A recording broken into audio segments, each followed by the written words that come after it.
Goeiedag dames en here, baie welkom by Linwoodrif Bybelskool.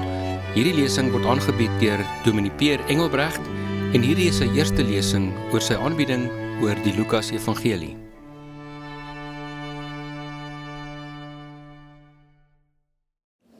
Baie dankie vir die verwelkoming en dankie vir die geleentheid en dit is 'n opregte voorreg as ek dit sê uit my hart uit. Dit is 'n voorreg en 'n eer om met God se woord besig te wees en vir julle om te kom luister. Hooplik om God te hoor, nie te hoor wat Peer sê nie, is ook 'n voorreg en ek sien uit vir die reis wat ons deur die Lukas se Evangelie gaan hanteer tydens hierdie kwartaal. Ons het wonderlik saam gesing en kom ek gaan vir ons voor en ons bid saam en ons vra ook die Here se seën vir ons geleentheid. Ons Vader wat in die hemel is, dankie dat ons kan op 'n nuwe dag na U toe kan kom en kan weet U is 'n liefdevolle, genadige God. U is nie 'n God wat ons moet gaan soek of 'n God waar ons eers goed genoeg hoef te wees voordat U Uself openbaar aan ons nie. Ons kan vanoggend opstaan en ons kan die reën voel en die draai in die seisoen voel en ons weet dit is U wat Uself openbaar. Ons weet dit is U wat ook oplet en sorg vir die skepping, maar meer so ook vir ons as U skepping, as U kinders. Dankie dat ons kan in 'n verhouding staan met U. Dankie dat ons by mekaar kan kom en die voorreg het om U woord oop te maak en te weet U is 'n naby God. U is 'n God wat deur die woord praat en waar ons hierdie reis nou voortsit en spesifiek ons sessie vandag, weet ons U is die eregas. En dankie dat U Gees ook U woord vir ons uitlê en Here dat Peer dalk stil raak en laat U Gees duideliker praat sodat U Gees U wil op ons harte skryf vandag. Ons vra dit natuurlik nie omdat ons dit verdien nie of goed genoeg is of hard genoeg skree of vra nie, Here. Maar als te dank aan U seën ons verlosser deur Jesus Christus wat ons dit kan vra. Amen. Ons gaan vir 8 weke deur die Lukas Evangelie reis. So ons gaan natuurlik nie vers vir vers deur die hele evangelie kan gaan nie, maar ons gaan verseker die primêre en hoof teologiese lyn deur die hele evangelie hanteer. Ek wil graag vandag, dit is uiteensetting van ons reis vir die 8 weke. Ek dink dit is wat Elise ook vir julle uitgedeel het, net om vir ons 'n roetekaart te gee van wat die pad vorentoe vir ons voorlê. So ek wil graag vandag begin net deur te sê, hoe hanteer ons, hoe gaan ons die Lukas Evangelie benader vir die volgende 8 weke? Nou ek gaan baie mooi en diepte verduidelik, want die gevaar van die begin af, is as ons God se woord vat, en ons lees ons eie verwagting, of ons eie interpretasie daarin, dan is dit mos nou Peer, of iemand anders se interpretasie. So my werk hier as die begeleier van die Bybelskool, wil ek julle graag, sonder om dit te akademies, te teologies te maak, maar die sekere gereedskapstukke te gee om die Bybel verantwoordelik te hanteer. En met name die Lukas Evangelie. So ek gaan vanoggend net 'n paar merkers vir ons neersit, sodat ons dit verantwoordelik kan doen. En die primêre doel is dat ons na 8 weke kan uitstap en kan sê, ons kan besmoontlik die akkurate verstaan hê van wat die evangelie van Lukas vir ons probeer kommunikeer. Nou weer eens, ons gaan nie 100% kan sê nie. Hoekom nie? Want Lukas het dit geskryf. So as Lukas as persoon hier kom staan het, kon hy baie mooi vir ons gesê, dit was sy bedoeling dit, maar Lukas is nie hier nie. So ons moet vandag hierdie reis voortsit deur te sê, ons moet probeer verstaan wie was Lukas, wat is die konteks waar binne hy geskryf het, ons het respek vir die geskiedenis met ander woorde, en dan moet ons sê ook, dit is God wat deur Lukas praat. So ons moet ook respek hê vir God wat deur Lukas praat, die teologie daarachter. En dan derdens moet ons kan sê, ons leef hier in 2026. Glo ons weet dit, maar ons sit hier, maar die woord van God is vandag meer as ooit tevore iets wat vir ons belangrik is. God wat deur sy woord praat, en dit beteken van ons hier nou iets. Dis tydloos. En ons wil graag daai 3 grense, raamwerke, geskiedenis, teologie en ons wêreld waarin ons leef probeer invleg in 'n goeie Lukaanse tapestrie in van wat God se wil is vir ons. Kort inleiding, ons gaan 'n bietjie diepte sê, maar dit is ons reis. So ons gaan vanoggend begin, sê visieskrywer, wie was die konteks, die gemeente vir wie hy geskryf vir die gemeenskap.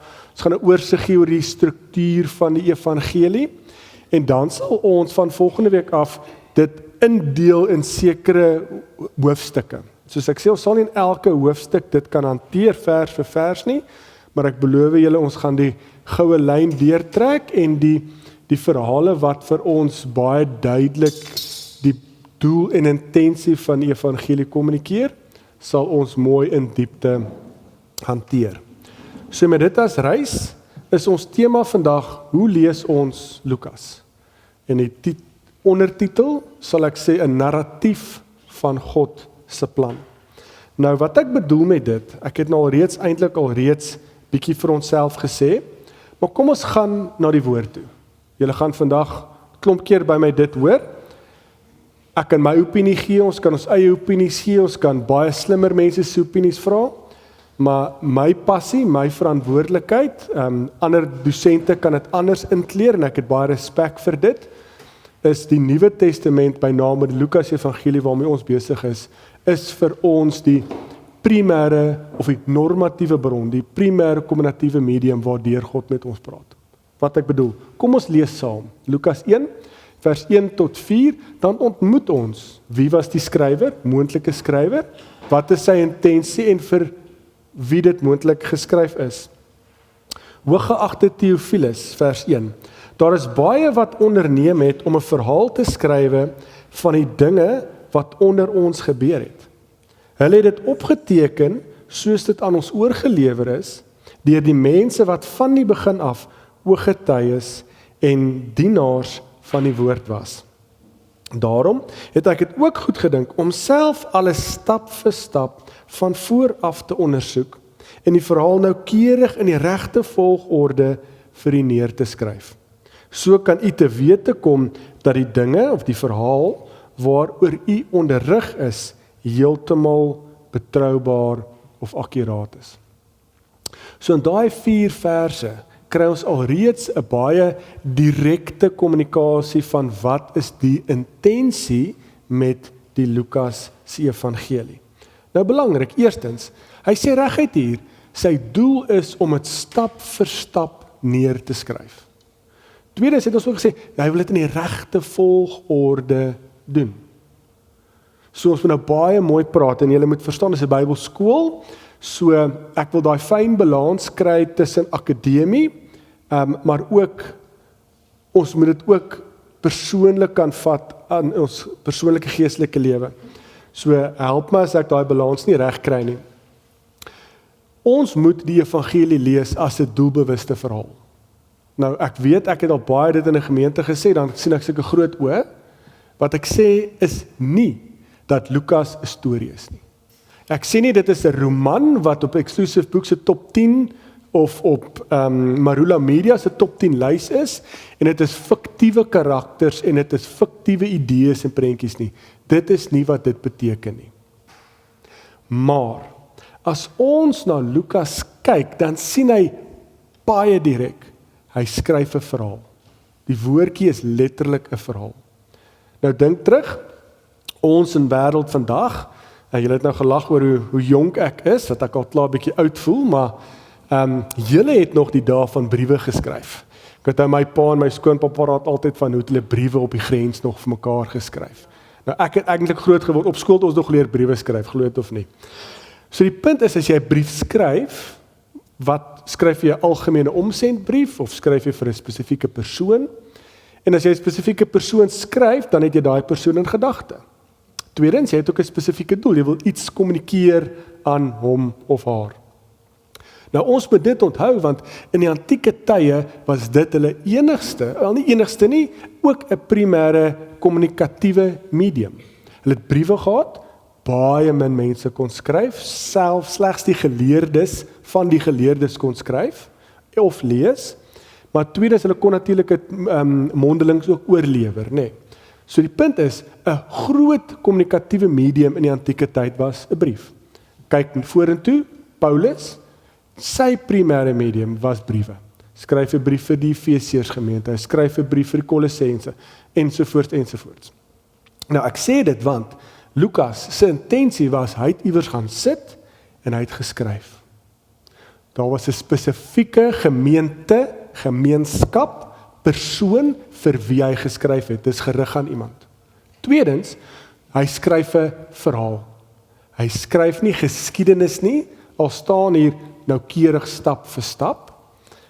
Een akademikus, Richard Burridge, hy het nou dit eintlik maar populêr gemaak en al die akademici stem saam met hom, dat die evangelies, Matteus, Markus, Lukas, Johannes, die Engelse praat van die genre, die skryfstyl, is van 'n antieke biografie, 'n BOE.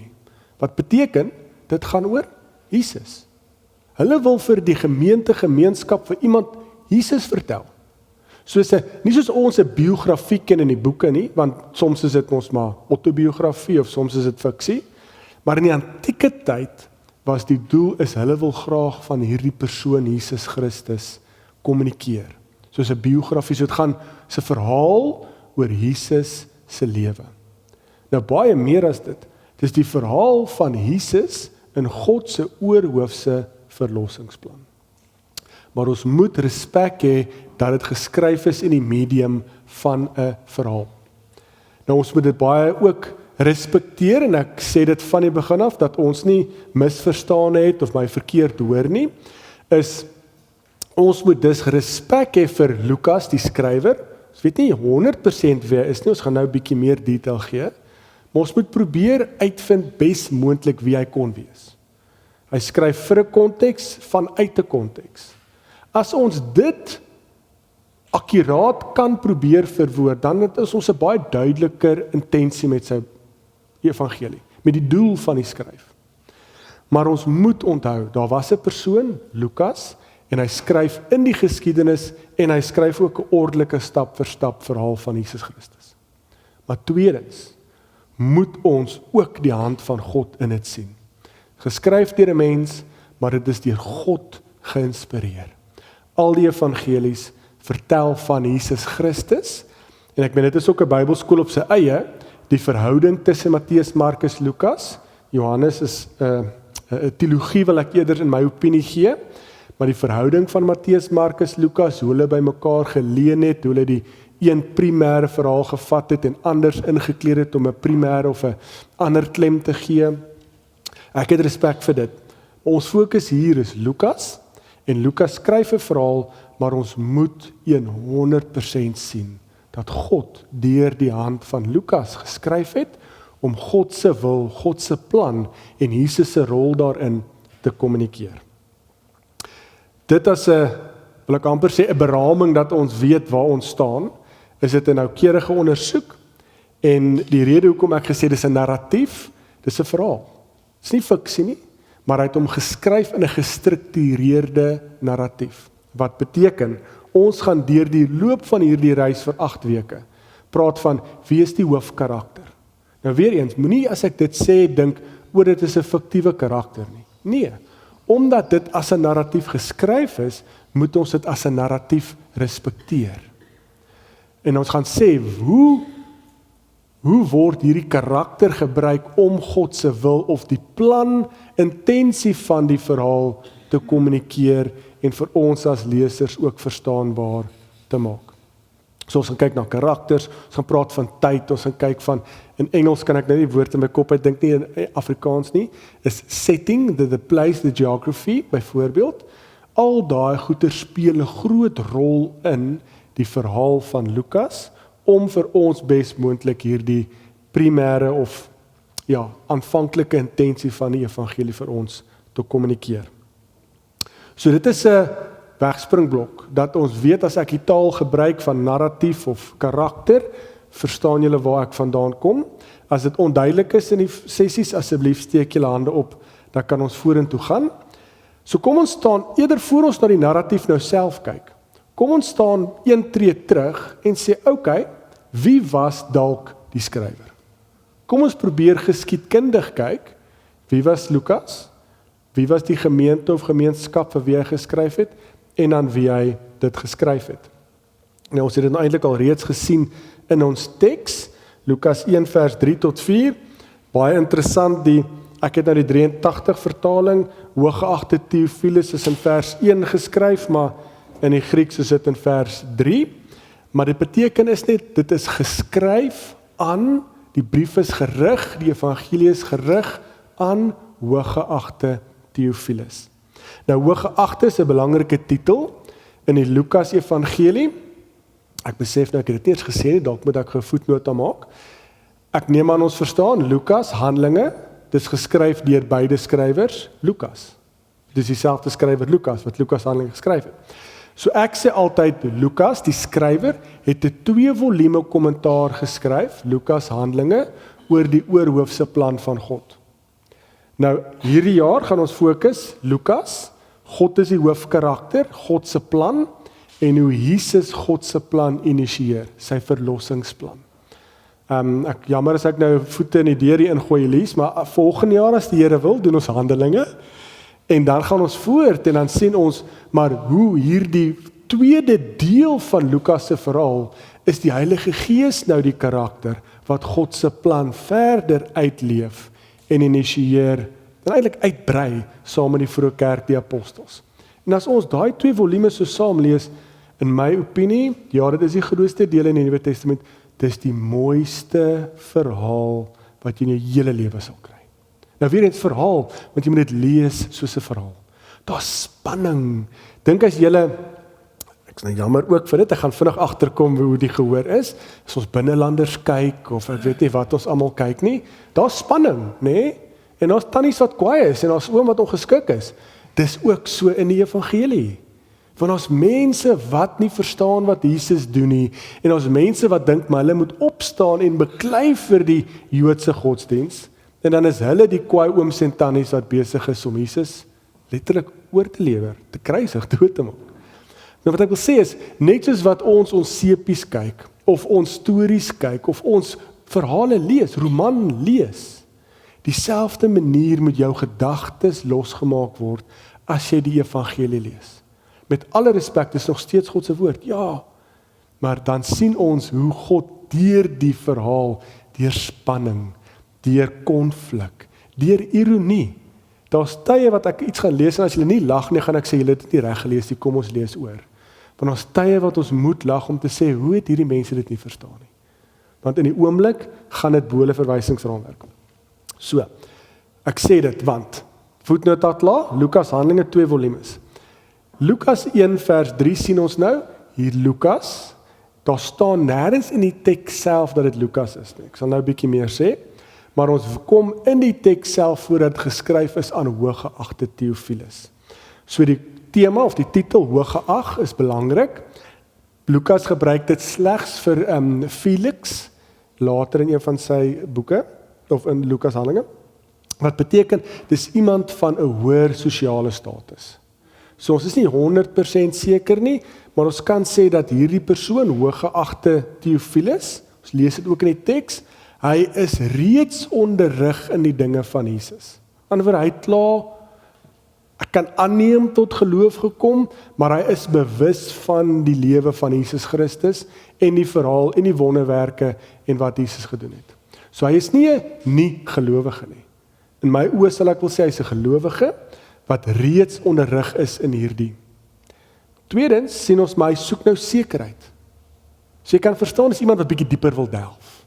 Ek ken Jesus, ek weet van hom, ek glo in hom, maar daar is seker goed wat ek meer van wil weet. Dit is soos, hierdie studente dan, kom klop hulle in jou deur en sê, maar ek wil bietjie meer verstaan, jy het iets genoem, ek wil meer weet. Dis Theophilus. Sê, Lukas, kom vertel vir my bietjie meer hiervan. Sê Lukas, maar dis sy taak, en die Here taak, kom hy dit? Ek gaan 'n ordelike, stap vir stap, verhaal vir jou skryf, om die verhaal wat jy al reeds ken, jou dieper of meer in te onderrig. So dit is gerig, die eerste leser, kan ons sê, is Theophilus, die brief is dalk geskryf, of die evangelie is geskryf vir Theophilus, miskien het Theophilus dit in 'n gemeenskap gelees, of in 'n gemeente gelees, ons is nie 100% seker nie. Tweedens, die gemeenskap vir wie dit is, weet ons ook nie 100% nie. Maar, ons kan in die teks self, in die evangelie self gaan kyk, hoe hanteer Lukas Joodse name? Hoe hanteer Lukas byvoorbeeld Grieke? Hoe hanteer Lukas die gebruik van die Ou Testament soos ons dit ken? Dan kan ons baie duidelik sien dat dit is 10-1 geskryf vir 'n gemeenskap van gelowiges wat grootliks uit die nie-Joodse wêreld kom. Kan nie 100% sekerheid sê nie, maar dit help ons om te verstaan, hier's Lukas, hy skryf vir Theophilus wat bietjie meer wil weet, maar dan word dit ook in 'n gemeenskap gelees van mense wat gelowig is, maar nie Joodse agtergrond het nie. Nou ek neem aan ons ken dit. In die antieke tyd, ons kan praat van 'n Jood wat 'n Joodse gelowige is. Dis moeilik want in ons tyd vandag kan ons praat van jy's 'n kulturele Jood, jy woon in die kulturele geografiese omgewing van Israel. Maar in die antieke tyd, in die tyd waar Jesus geleef het, was dit 100% gekoppel. As jy gebore is, 'n Jood, is dit ook deel van jou godsdiens, dat jy 'n Joodse godsdienstige is. So in Jesus se tyd, toe Jesus begrawe is, uit die dood uit opgewek is, Handelinge se verhaal, het Jakobus, Johannes, Petrus, die handjie vol van die eerste apostels, het in Jerusalem die gemeente begin, die eerste gemeente in Jerusalem, waar hulle fokus was, ons wil hierdie Joodse gelowiges, mense wat glo as Jode, ook laat glo in die opgestane Here. Dan praat ons van Joodse Christene. Hulle het nog steeds hierdie agtergrond, maar hulle glo in die opstanding van die Here Jesus Christus. Hulle is Christene, maar hulle is Joodse afkoms. So hulle godsdienstige geheue is 100% diep ingeweef in Joodse godsdienste. Ons moet dit verstaan. Dis ook hoekom Paulus byvoorbeeld in baie gemeentes, dink aan die Galasiërsbrief, dan is daar juist daai konflik van die mense in die gemeenskap, Galasiërs, hier's nou mense wat vanuit die Joodse godsdienst uitkom. So hulle glo hulle is uit die stam van Abraham, hulle glo hulle is besny, hulle die wet onderhou, hulle het alles gedoen wat die Joodse wet vir ons vra om te doen. Maar nou glo ons ook in die opgestane Here. So met respek, nou het ons die ereklere, want ons is besny, ons het die wet onderhou, regte bloedlyn, en ons glo in Jesus. Maar nou sien oom Johan hier langs by die gemeente, en hy het 'n heiden. Hy was 'n Griek. Nou glo hy ook in Jesus Christus. Hoe kan ek en hy nou dieselfde verlossing hê? Dit maak mos nie sin nie. Nou ek dik nou 'n bietjie aan wat in die gemeente gebeur het in Galasië, maar dit is die moeilikheid waarmee Paulus in die vroeë kerk gesit het. So dan is daar mense wat vanuit Griekse of Romeinse agtergrond kom, die meerderheid gode wat hulle gehad het, gode en godinne vir elke liewe enkele gebeurtenis in hulle lewe, maar wat tot geloof kom in Jesus Christus. En nou het jy, beide is Christene, want hulle glo in die opgestane Here, maar hulle geskiedenis lyk totaal en al anders. So dit was 'n groot konflik, rede vir konflik in die vroeë kerk. Nou ek sê dit, want Theophilus lees hoogwaarskynlik hierdie brief, evangelie, vir 'n gemeente van mense wat nie uit Joodse agtergrond uitkom nie. Lees byvoorbeeld die Matteus evangelie, dan kan ons aanneem dat hy lees die verhaal van Matteus vir 'n gemeenskap wat baie sterk Joodse agtergrond het. Want elke liewe enkele hoofstuk is daar 'n handjie vol verwysings na die Ou Testament toe, om te wys hoe hierdie verlossingsplan van Jesus Christus, ofwel van God wat kulmineer in die lewe en die kruis en die opstanding van Jesus Christus, is deel van God se plan. Maar Jesaja en die psalmskrywers, hulle almal, God het al reeds deur die profete geprofeteer. Maar nou in Jesus word dit 'n realiteit. So met ander woorde, klemverskywing tussen Matteus, Lukas. Ek raak aangevleibaar, vergewe, dis my so lekker. Gemeenskap, nie gelowiges wat in die Joodse wêreld uitkom, en dan derdens, miskien wie Lukas kan wees, soos ek sê, die teks sê nie, maar die tradisie, ons moet ook die Here se hand in die tradisie sien, vanaf die 2de eeu was daar 100% sekerheid, dat Lukas geskryf was deur Lukas, die geliefde geneesheer, wat Paulus van verwys in Kolossense 4 vers 14, 2 Timoteus 4 vers 11, of Filemon 24. So, dit is dalk die skrywer, en as dit so is wat ek hoogwaarskynlik dink dit is, dan het Lukas saam met Paulus bedien. Dit is vir my so mooi as jy die Bybel nou in sy prentjie kan begin inkleer om te sê, maar hier kry ons Lukas, Wat saam met Paulus? Miskien was hy in die tronk, ons weet nie. Lukas saam met Paulus. Maar hy het saam met Paulus bedien, hy het gehoor hoe Paulus werk, dalk het hy nog saam met hom tente gemaak deur die dag en aan die aande, preek hulle oor die opgestane Here, en praat oor die belangrikheid van genade. En nou kom Lukas en sê, maar ek gaan hierdie evangelie vir Theophilus skryf, om 'n meer akkurate woord vir geordende verhaal vir Theophilus te skryf. Dit is vir my so mooi. So, ek hoop dit maak vir ons eerstens sin, laat ons weet waarmee ons werk, met wie ons werk, en kom ons beweeg dan nou na die verhaal toe self. Ek het eintlik al reeds bietjie ingekleer, so ek sal dit net duideliker stel. Hoekom moet ons Lukas as 'n verhaal skryf? Nou, ek het dit al reeds aangespreek, maar die teks self sê dit ook vir ons. 1 vers 1, daar's baie wat onderneem het om 'n verhaal te skryf van die dinge wat onder ons gebeur het. So, Lukas, die skrywer, ons moet hom vertrou as hy die woord gebruik. Hy sê letterlik, ek gaan 'n verhaal skryf. Nou, dis ons verantwoordelikheid om dit dan as 'n verhaal te lees. So die teks bepaal hoekom ons dit as 'n verhaal gaan lees. Nou dis belangrik, want dit beteken is nie los gedeeltes nie.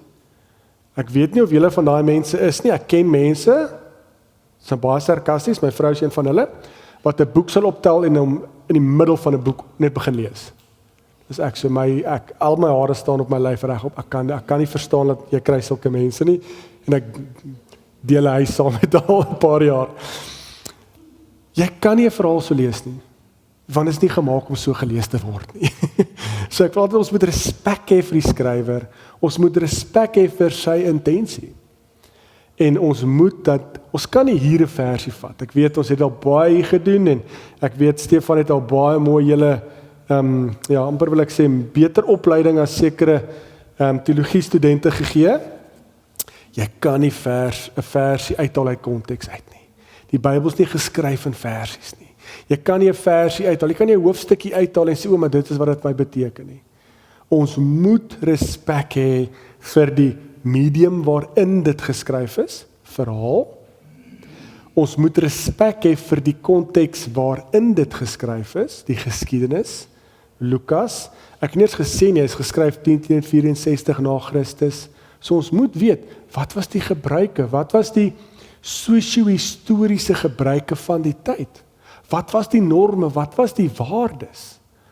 As jy vandag in 'n tydkapsule kan inklim en terugry, vlieg 64 na Christus toe en jy klim daar uit, jy sal nie kan begryp hoe vreemd die wêreld is nie. Ons probeer dit leer en ons doen dit, is wonderlik. En weer eens, as 'n akademikus moet ons sê, ons kan nie 100% sê dit is so nie, want ons was nie daar nie. Maar mense het geskryf, tekste vir ons gegee, en die tekste kan ons verantwoordelik aan mekaar vleg, om te sê, dit is dalk 'n akkurate prentjie van hoe dit moontlik gelyk het in die tyd. Nou ek sê dit, want ons weet dit was 'n patriargale samelewing. Julle weet dit, vroue was niks nie. Hulle was nie gesien en nie gehoor nie, niks nie, die man was alles. Maar nou byvoorbeeld gaan ons sien hoe God deur Jesus dit radikaal herinterpreteer vir ons. Bietjie vooruitskou vir die 8 weke. Lukas, ek sê altyd as ons nou, ek wil nie polities raak nie, maar as ons kyk wat in die wêreld gebeur en in van ons susterkerke, dan wil ek vir hulle sê, hoe lees julle nie Lukas evangelie nie? Dis die evangelie waar die vroue die belangrikste rolle het in die hele evangelie amper. Maar ons mis dit. So, Jesus kom en wys vir ons, man, God se koninkryk lyk die wêreld anders. So, ons is sensitief vir die wêreld waarin hy skryf, waarin hy geleef het, maar nou, dit is ons werk. Ons moet ook verstaan, Jesus kom en herinterpreteer dit. En wys vir ons hoe God se koninkryk radikaal anders lyk as die wêreld waarin Jesus bedien het.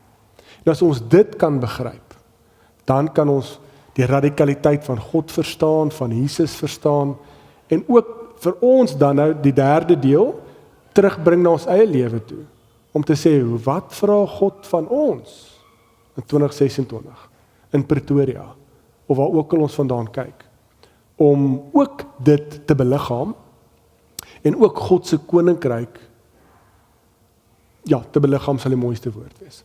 So, lang storie kort, ons moet respek hê vir die geskiedenis waarin Lukas geskryf het, konteks waarin hy geskryf het, die sosio-historiese waardes, die normes, soos ons tekste doen, sal ek konstant dit uitlig en sê, maar hoekom is dit vreemd? Want in ons konteks werk dit nie so nie. Maar in Jesus se konteks het dit so gewerk. Hoekom is dit so radikaal? Tweedens, moet ons ook sien, Lukas probeer vir ons iets van God vertel. Dis teologie. Spesifiek Jesus, verhaal oor Jesus, maar Jesus is die initieerder van God se plan. Ek gaan dit nou vir ons bietjie in detail uitpak en spesifiek na die tekste kyk, dat julle kan verstaan hoekom ek dit kan sê. So elke liewe enkele optrede, woord wat Jesus spreek, sy doel is om God se plan te kommunikeer, om God se verlossingsplan te initieer. As ons dit begin verstaan, dan vra ons elke teks, wat sê hierdie vir ons oor God? Wat sê dit vir ons oor God? Want God praat deur Lukas, dis God se woord. So ons het respek vir die geskiedenis, die konteks, respek vir teologie, en soos ek aan die inleiding ook gesê het, ons moet dan op die einde dan ook kan vra, okay, as ons dan nou 'n akkurate prentjie kan skets, wat moontlik kon gebeur het in die verhaal, wat beteken dit vir ons? Hoe ontmoet God ons, daai selfde God, daai tydlose, liefdevolle, genadige God, ons hier, en sê, hoe beliggaam ons hierdie Lukas evangelie, as ons die pad vorentoe loop? Ek raak aandag afleibaar. Nie losgedeeltes nie, asseblief, daar's 'n vraag. Ons weet nie. So die kans, ek kan dit nie met duidelikheid sê nie. Ja. Dis nie soos Paulus maak dit vir ons lekker maklik, ons neem aan, maar soos Paulus wat gesê het, ek se ooggetuig die opgestaane Here ontmoet, maar hy was ook nie soos die apostels, die 12, wat Jesus se disippels wat ooggetuig was, eerstehands van Jesus se bediening nie. Die vraag was of Lukas 'n ooggetuie was van, ek dink dit was die direkte vraag, was Jesus se ooggetuie? En dit is nou byvoorbeeld na die 12 disippels in die evangelie, word in Handelinge, nadat Jesus opgevaar het hemel toe, dan stuur God hulle uit, dan word hulle apostels genoem, gestuur, en hulle is dan die ooggetuies wat eintlik die vaders is van die vroeë kerk, Petrus, Johannes, Jakobus, en nou bietjie later in die Handelinge, is dit vanaf, waar kom Saulus in Handelinge 10, dink ek, kom Saulus in, wat die kerk moes uitroei, wel die vroeë beweging van die opgestaane Here uitroei, en ontmoet hy die opgestaane Here op die Damaskuspad, en dan voel hy die God stuur hom as apostel, maar sy primêre fokus is dan op die heidense nasies, die heidense volk. So selfs Paulus, ons kan byvoorbeeld nou tekste gaan lees, Paulus was dalk by, ek raak aangevleibaar, maar nee, ons kan nie sê of Lukas ooggetuie was nie, maar ons weet hy was saam met Paulus, in my opinie, dink ek hy het saam met Paulus bedien, so hy die apostels ontmoet, en verseker saam met hulle ook bedien. Maar verder weet ons ongelukkig nie meer wie Lukas, die skrywer van die evangelie is nie. Ok, dan, wat ek graag wil doen, kom ons gaan hom net inleidend gee, dan sal ek na die breek vir ons die tekste op mekaar sit, om baie mooi te verstaan, wat is hier die oorhoofse plan, wat ons nou wil volg. So ons het gesien, wie is moontlik die skrywer Lukas, ons het gesien, wie is moontlik die eerste ontvanger, Theophilus, hoekom hy vir Theophilus die evangelie skryf, ons het gesien moontlik, wie is die eerste gemeenskap, vir wie hierdie evangelie of brief of narratief voorgelees is, ons het gesien dat ons moet sensitief wees, ons moet dit lees as 'n verhaal, en soos ek sê met respek, dit sê nie dit is fiksie nie, dit sê nie dit is, dit is, ons moet narratiewe reëls volg, van karakters, in leidende teks, die narratiewe beeld skep 'n denkbeeldige wêreld vir ons, en dit is hoekom ek persoonlik hou van narratiewe lees van tekste, want die narratief self het al die merkers in wat ons nodig het om te probeer verstaan wat is die plan en intensie met die leser. Maar die leser staan buite die teks, want hy het geskryf en die leser staan buite die teks. So ons in ons kop op 'n hoë vlak van abstraksie sê, ons skep hier 'n denkbeeldige wêreld van Lukas. Dan het jy iemand wat die verhaal vir jou lees. Soos as jy 'n storie lees, dan het jy mos 'n narrator, dink ek is die Afrikaanse woord, 'n narrator, wat vir jou vertel. Dan het jy die implisiete leser wat hoor wat die narrator vir jou vertel, maar binne in die teks self het ons karakters. Ons het Jesus, ons het Maria, ons het Johannes die Doper, ons het die apostel, die disippels wat Jesus roep. Ons het opponente, die fariseërs, die skrifgeleerdes. Dan het ons byvoorbeeld tyd, spesifieke konteks waarin dit speel, 'n verloop van hoe lank. Dan binne in die teks self is daar spanning, want spanning help jou as leser ook beweeg na die ek kan net in 'n Engelse woord, to the intended purpose of the narrative. Wat is die intensie van die narratief? En ons as lesers, as ons goed genoeg die teks lees, dan lees ons onsself in die teks in. En ons gaan ook hierdie transformasiepad deur en sê op die einde, ek het ook nou tot nuwe kennis gekom. Soos Theophilus wat dalk sê, ek wil graag bietjie meer weet. Ons moet ook hier kan stap en sê, wow, ek het ook nou iets nuuts geleer.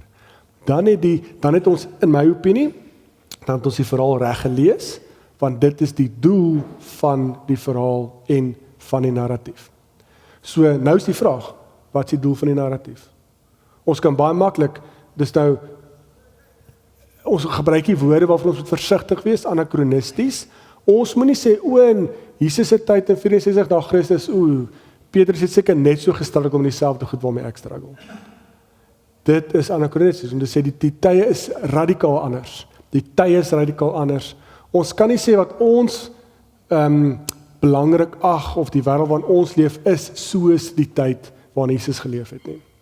Maar wat ek wil sê is, ons moet kan praat en sê, Theophilus, was jy iemand wat 'n linkerbrein het of 'n regterbrein het? Nou, dis waar die anachronisties nou inkom wat ek nie mag doen nie. Wil jy feite hê? Moet hy vir jou bullet points gee? Of wil jy ek moet jou 'n storie vertel? Verstaan? Want as ek met jou gesels en elke persoon hier sal 'n ander manier hê wat jy graag die beste optimale manier wil hê om nuwe inligting te kry, as jy visuele mense, as jy mense wat en nou dis dieselfde met die antieke tyd ook.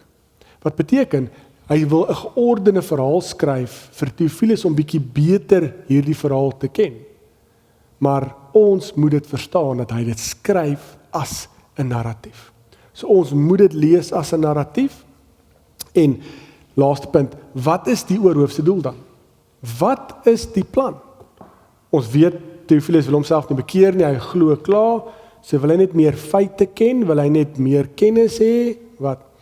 En die groot tema, en soos ek sê, ons sal na die breek, ek wil hom nou op 'n mooi manier net breek dat ons genoeg tyd aan hom spandeer of net nie in die middel van hom breek nie, is Lukas, die skrywer, skryf Lukas die evangelie, Handelinge, as 2 dele, ek praat van volume 1, volume 2, as ek het so mag stel, om hierdie een oorhoofse of oorkoepelende doel van God se plan te kommunikeer.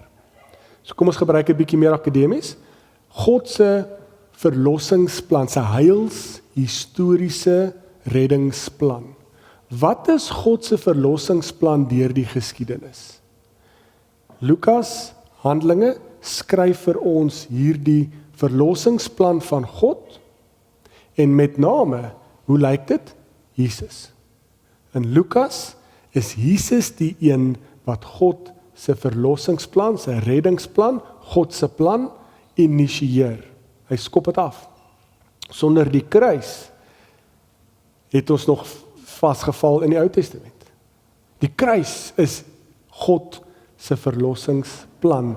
Die leë graf is deel van God se verlossingsplan. So, narratiewe taal, God is die hoofkarakter. God is die een wat hierbo sit en sê, ek wil graag my plan, my verlossingsplan, my reddingsplan vir die wêreld kommunikeer. Ek stuur vir Jesus. So as ons na Lukas kyk, volg ons Jesus as karakter, as jy narratiewe taal verstaan, want Jesus is die aktiveerder en die initieerder van God se reddingsplan. Jesus is die seun van God. Ons gaan presies die geboorteverhale lees, van die begin af sien hoe dit God se plan is, dat Jesus Christus aarde toe kom as die seun van God, gebore uit die maagd Maria, en dan gaan ons sy aardse bediening sien, en sien elke liewe enkele preek, elke liewe enkele optrede, elke liewe enkele wonderwerk, wys vir ons God se plan, God se reddingsplan, God se verlossingsplan, God se koninkryk. Die beste, duidelikste manier om dit te sien, is dat hy homself moet doodloop aan die kruis. In Lukas gaan ons telke male sien. Elke keer sê Lukas, sê Jesus vir ons in Lukas, maar ek moet Jerusalem toe gaan. Ek moet oorgelewer word, ek moet sterf, ek moet doodgemaak word. So dis deel van God se plan. Sonder die kruis is God se reddingsplan nie volledig geïnisieer nie. Sonder die leë graf kan handelinge ook nie gebeur nie.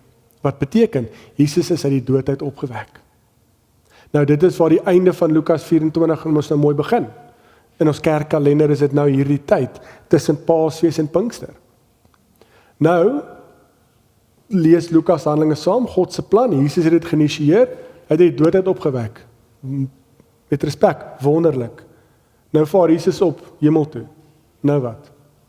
Staan ons maar kyk rond mekaar. Okay, Jesus het nou geïnisieer en dit is regtig wonderlik. Maar nou wat? God wat so goed is, so liefdevol is, stuur sy gees. Pinkster, Handelinge 2. En sê nou gaan ek julle as apostels nou gestuurdes maak, disippels word nou gestuurders, ek stuur julle het nou die mandaat om hierdie plan van my, God se plan, verder te gaan uitleef. En die Heilige Gees is nou julle aktiveerder. So die initieerder van God se plan in Lukas is Jesus, en Handelinge skuif die fokus oor na die Heilige Gees toe. En as ons Handelinge lees later volgende jaar, dan gaan ons sien elke keer waar die Heilige Gees opdaag, met respek, hy aktiveer, hy skop soms daar apostels onder die alies om te sê, julle moet nou beweeg. So dit klink nou hard, maar hy skop hulle soms uit die deur uit, laat ek dit raad so stel. Hy skud hulle wakker en sê, julle is nou die mense wat God se wil verder moet uitleef. Maar God is by ons deur sy Gees. So langs vir die kort, Lukas Handelinge, oorhoofse verlossingsplan van God. Hoe God die wêreld wil red, sy verlossingsplan, sy koninkryk. Ons fokus in hierdie kwartaal, Lukas, God initieer dit deur Jesus.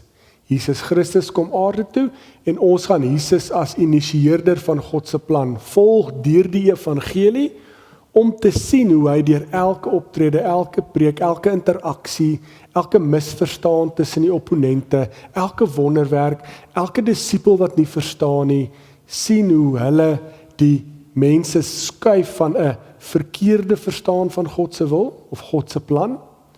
Dan skuif Jesus, of God skuif hulle deur Jesus se optrede na die korrekte verstaan van God se wil en God se verlossingsplan, met name die koninkryk van God. Volgende jaar sal ons dan 'n bietjie Handelinge doen. So dit is 'n inleidende gedeelte, as ek dit so kan stel, wat bietjie meer teoreties is.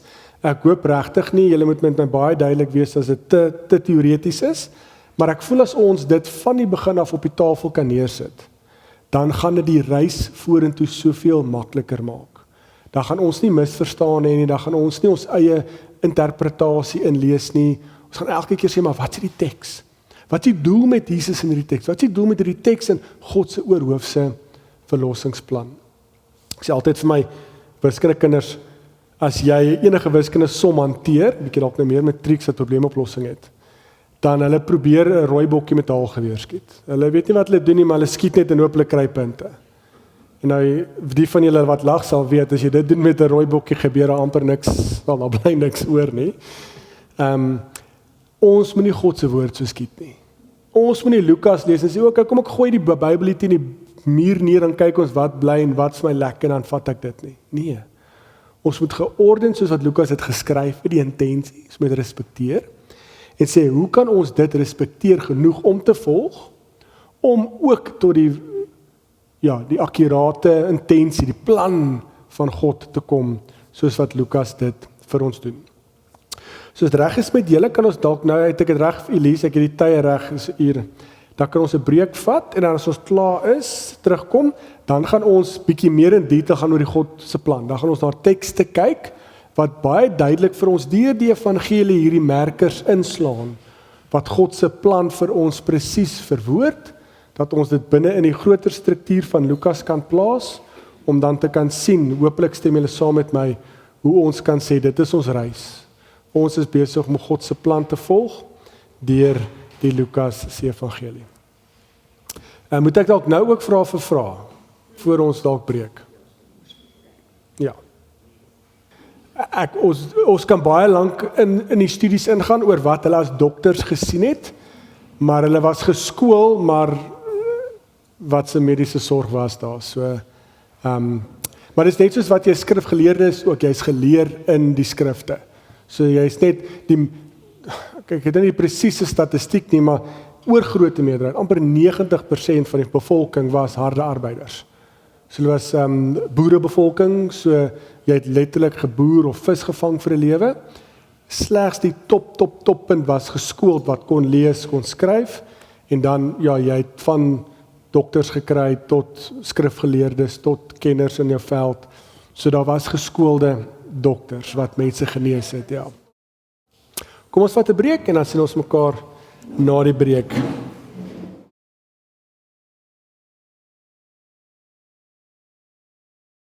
En ons reis nou die volgende deel van hierdie les, van hierdie sessie, en ons wil nou 'n bietjie na die teks self kyk, om hierdie merkers wat ingepen is deur Lukas die skrywer, vir ons in te pen om hierdie goue draad, wat deur die Lukas evangelie loop, te volg, wat gaan oor God se plan.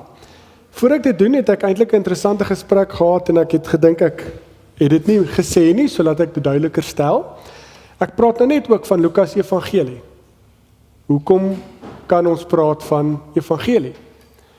Markus is die enigste evangelie wat praat van die evangelion, die evangelie, die goeie nuus van Jesus Christus.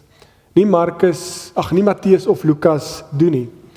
So, hoekom ons dit kan sê? Markus is as te ware ons hou nou nie van die woord narratief nie, maar die metanarratief, die verhaal, en dan Matteus gedeeltes van Markus gevat, en bygeskryf word bygeskryf, uitgebrei. Lukas het ook gedeeltes aan Markus gevat en uitgebrei. So omdat Markus die evangelie van Jesus Christus is, Lukas, Matteus by name, vat die evangelie van Jesus Christus en vertaal dit, kommunikeer dit in 'n medium van 'n verhaal, van 'n narratief. Soos die narratief, verhaal van die evangelie van Jesus Christus, en dis ook hoekom ons gepraat van die evangelies. Gaan die goeie nuus van Jesus Christus, en Lukas by name kies om dit te kommunikeer in die medium van 'n verhaal, of 'n narratief. So, om hierdie narratief te volg, is die oorhoofse, of die goue draad wat deur hom loop, God se plan. So 'n paar tekste wat dit vir ons baie direk sê, en een spesifieke Griekse woordjie noem, wat ons dan kan neerskryf en plot om hierdie goue lyn te trek, help ons dan om hierdie goue draad van God se plan te kommunikeer. Nou Lukas 2 vers 49, dis waar Jesus as kind in Jerusalem is. Kom ons gaan nou nie die hele verhaal lees nie, maar ons ken die verhaal vanaf vers 41. Jesus se ouers het elke jaar by die Paasfees Jerusalem toe gegaan. Toe hy 12 jaar oud was dit weer die gebruik om dit te doen.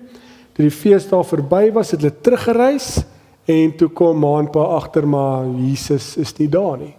Na 'n klomp geskarrel, hardloop hulle terug, of hulle gaan toe terug, en hulle kry Jesus as 12-jarige kind in die tempelplein besig om met die skrifgeleerdes en die fariseërs te redeneer. Nou, dis die eerste keer, narratiewe woorde, wanneer die karakter, Jesus, iets direk sê, direkte taal gebruik. Dan lees ons in vers 49, nadat Maria in vers 48 sê, kind, waarom het jy ons so met ons gemaak? Kyk, jy vader en ek is met angs na jou gesoek. Dan antwoord Jesus in vers 49 van hoofstuk 2, waarom het u na my gesoek? Het u nie geweet dat ek in die huis van my vader moet wees nie? Nou, dis Jesus as karakter, sy eerste keer dat hy direkte taal gebruik, direct speech in Engels. Maar tweedens is daar 'n woordjie, as ons die Grieks lees, dan is dit baie duidelik.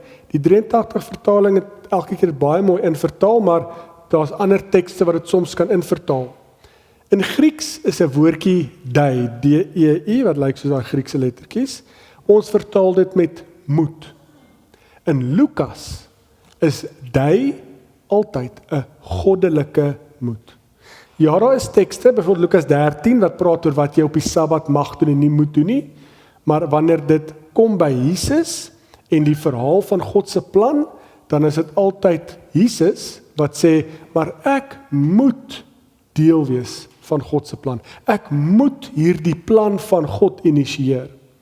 So ons kan dit in die Lukas evangelie vertaal met Jesus, wat sy roeping, sy mandaat, sy identiteit uitleef. Hy's gestuur deur God, is dalk nou 'n bietjie meer Johannes taal, maar tog sien ons dit ook in Lukas. Hy's gestuur deur God en sy roeping, sy plan, sy werk, is om God se plan te initieer. Hy moet dit doen. Nou hier van hoofstuk 2 sien ons alreeds, dat Jesus is, maar ek verstaan nie, maar hoekom julle kwaad met my nie, ek moet met my pa se dinge besig wees.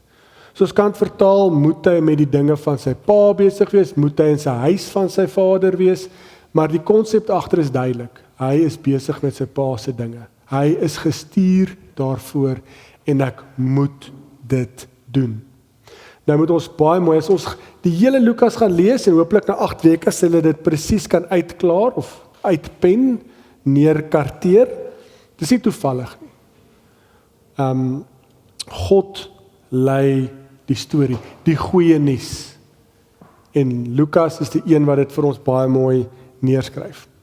'n Volgende merker, om dit vir ons ook ons gaan nou die struktuur kyk van Lukas, maar oorhoofs, Lukas 1 tot 2 is die geboorteverhaal van Jesus, Lukas 2 tot 4 rolwerk is die aardse bediening van Jesus, Jesus voordat hy sy aardse bediening afskop as te ware, jammer, en dan vanaf Lukas 4 roep sy disippels sy aardse bediening begin, waar hy Nasaret preek en Kapernaum preek.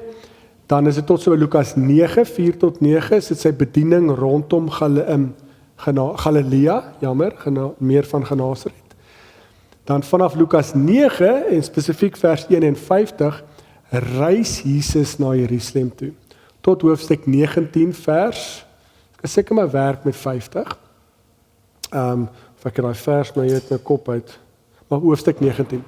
So dis 'n groot reis, en dan hoofstuk 19 is Jesus in Jerusalem die voorskou, as ek dit so kan stel, van sy kruisiging, sy dood, sy begrafnis, dan Lukas 24 is sy opstanding en die leë graf.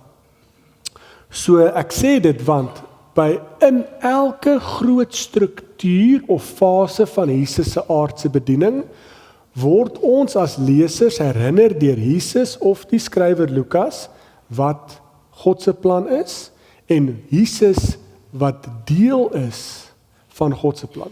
Dat Jesus moet deel wees met God se plan. En my voorbeeld, Lukas 4 is my baie mooi voorbeeld. Lukas 4 vers 1 begin Jesus met die versoeking van Jesus. Hy is vol van die Heilige Gees, van Jordaan af teruggegaan en hy is deur die Gees na die woestyn toe gelei, waar hy vir 40 dae lank deur die duiwel versoek is.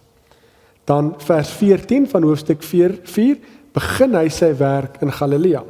Nou vers 16 is Jesus se eerste publieke optrede. Dan word sy eerste preek in Nasaret. So ek kan dit eintlik so 'n bietjie lees, vers 16 van hoofstuk 4. Hy het in Nasaret gekom waar hy groot geword het, en soos sy gewoonte was, het hy op die Sabbatdag na die sinagoge toe gegaan. Toe hy opstaan om uit die skrif voor te lees, is die boek van die profeet Jesaja vir hom gegee.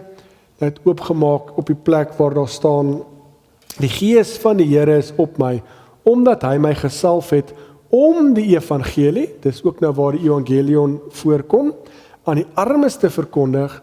Hy het my gestuur om vrylating vir gevangenes uit te roep en herstel van gesig vir blindes, om onderdruktes in vryheid uit te stuur, om die genadejaar van die Here aan te kondig.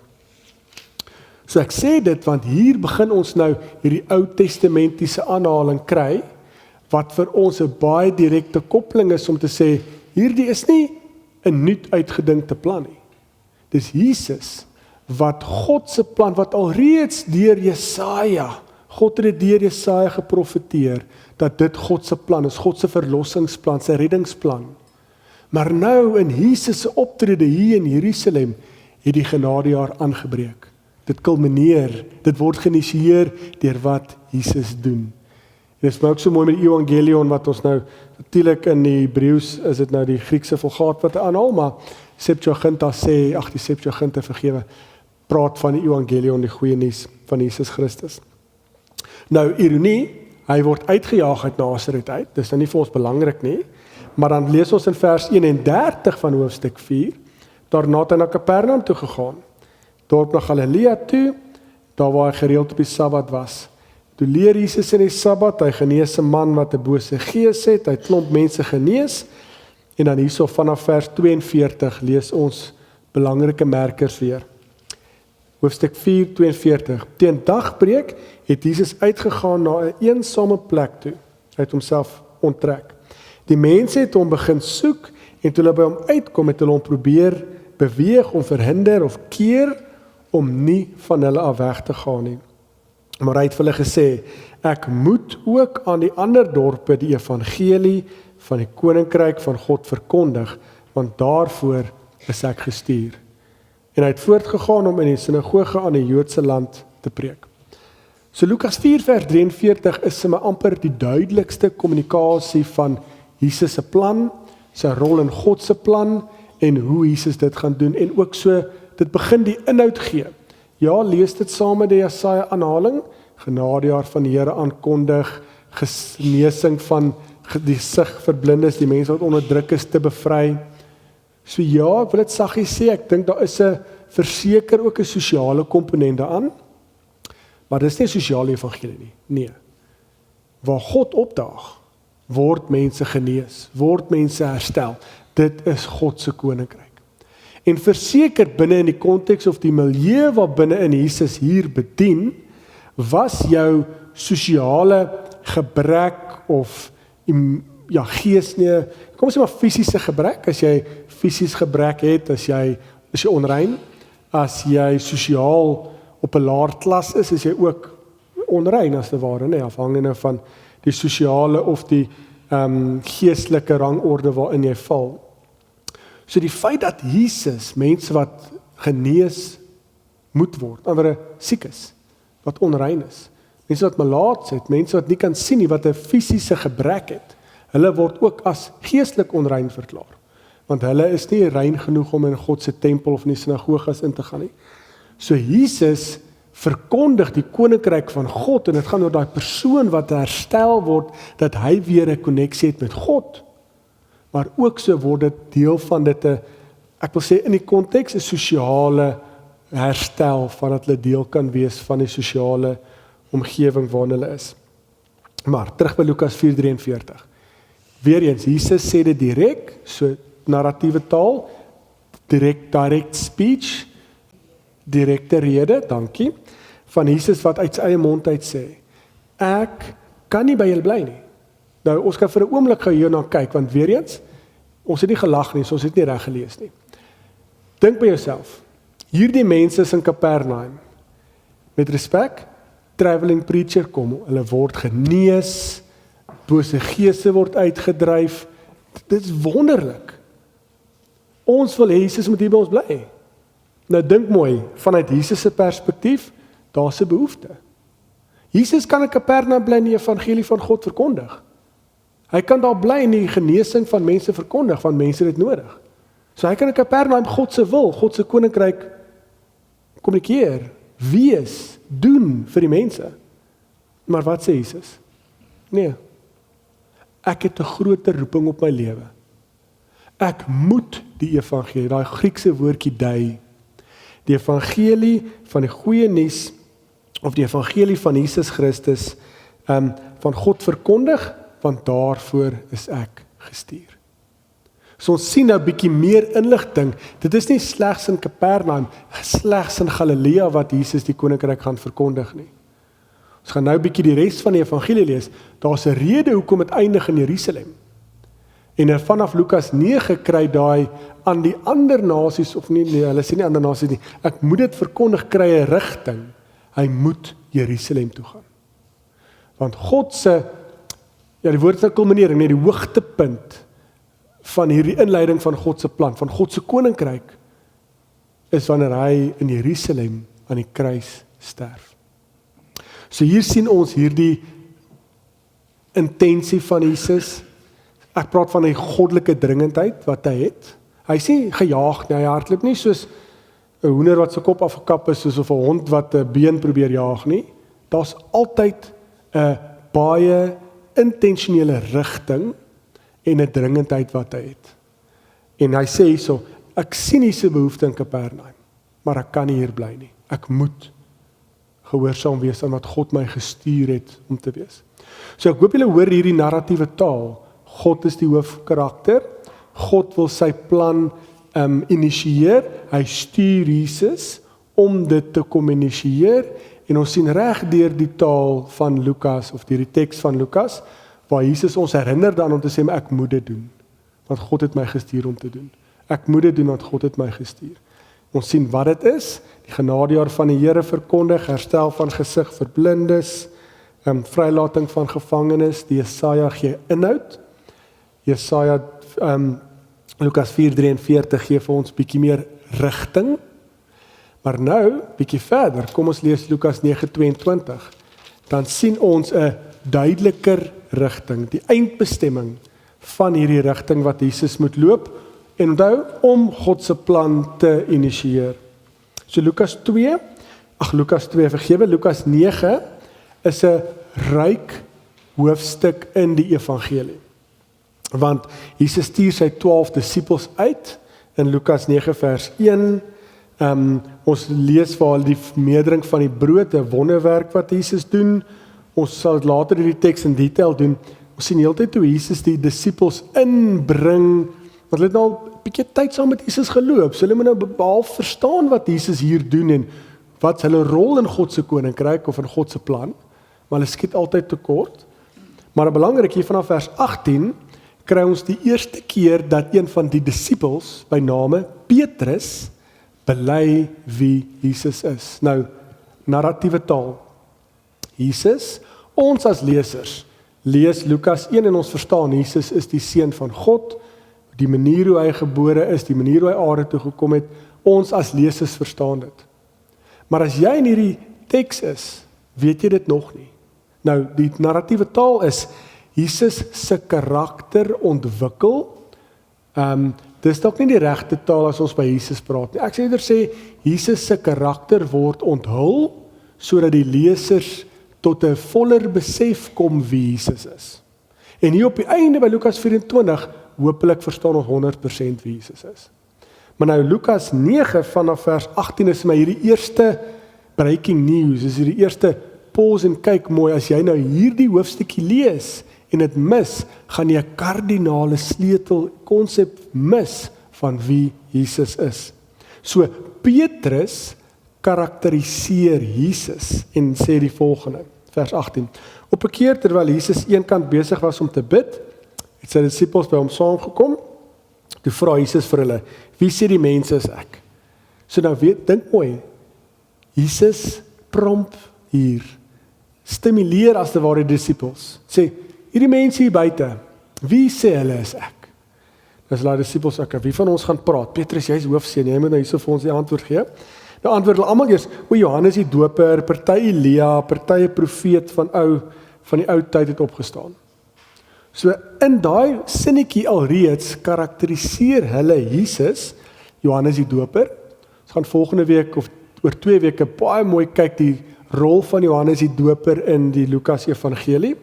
Hy's die voorloper en hy's 'n kragtige profeet wat God se koninkryk ook initieer of die pad gereed maak vir Jesus om dit te doen. Party sê Elia, 'n kragtige profeet wat juis in Lukas se teologie vir 'n baie belangrike karakter is of 'n profeet is. Of party sê 'n profeet wat opgestaan het. Aan die ander wyse, dis meer as net 'n met respek 'n travelling preacher. Dis meer as net iemand wat mooi woorde het. Hulle kom agter daar's iets. Maar ook daar's iets God gebruik hier iets of dis 'n sleutel in God se plan. Nou sê Jesus, okay, maar julle vers 20. Wie sê julle is ek? Dan antwoord Petrus, die gesalfde van God, die Christus van God. So hier kom ons tot 'n nuwer insig as lesers, om te sê, okay, Jesus sê hy moet besig wees met die dinge van sy Vader, ons sien hoe hy gebore is, in die loflied van Maria en Elisabeth en almal, ons sien hier iets. Maar nou kom Petrus, mense wat saam met Jesus die aarde, die aardse bediening doen. So net in Petrus se lewe, vandat hulle geroep is in Kapernaum of Galilea, tot nou toe, het Petrus tot die besef gekom, maar hierdie Jesus is nie net Jesus nie. Hy is net 'n normale of 'n kragtige profeet nie. Hy is die een wat gestuur is deur God. Dit is die een vir wie ons gewag het, dit is die een vir wie ons wag, Christus, die Messias, wat God alreeds in die Ou Testament beloof het, en wat God nou stuur, en ons het die voorreg om nou hier, in hierdie tyd waarin Jesus leef, te sien en saam deel te hê aan hierdie tyd van die koninkryk van God en die plan van God wat uitvloei in die lewe van Jesus. So, baie belangrike karakterisering, maar nou net daarna, vers 21, nou, lees die verhaal, okay, wie sê die mense is ek, 'n profeet, Elia, 'n profeet wat die dood het opgestaan het, Petrus sê, is die Christus, vers 21, Jesus het hulle uitdruklik belet om dit vir ander mense nie te vertel nie,